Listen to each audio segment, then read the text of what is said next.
राम मंदिर परिसरात प्रचंड गर्दी। देशभरातून राम भक्तांचा ओघ अयोध्येकडे।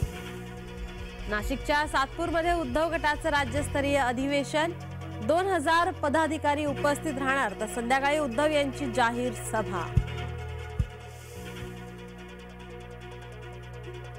रवींद्र वायकर यांची आज ईडी चौकशी। जोगेश्वरी भूखंड प्रकरण ईडीची कारवाई।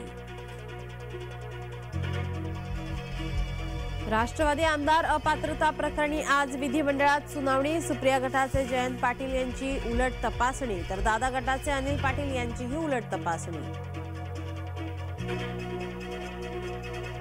राज्य मागासवर्ग आयोगाकडून आजपासून मराठा समाजाचं सर्वेक्षण। 23 ते 31 जानेवारी दरम्यान 36 जिल्ह्यात सर्वेक्षण, तर 27 महानगरपालिकेत होणार सर्वेक्षण। दिल्लीमध्ये NCR मध्ये भूकंपाचे पुन्हा एकदा तीव्र धक्के। भूकंपाचे धक्के जाणवल्याने नागरिकांची पळापळ। चीनच्या जिनशियान प्रांतात भूकंपाचं केंद्र।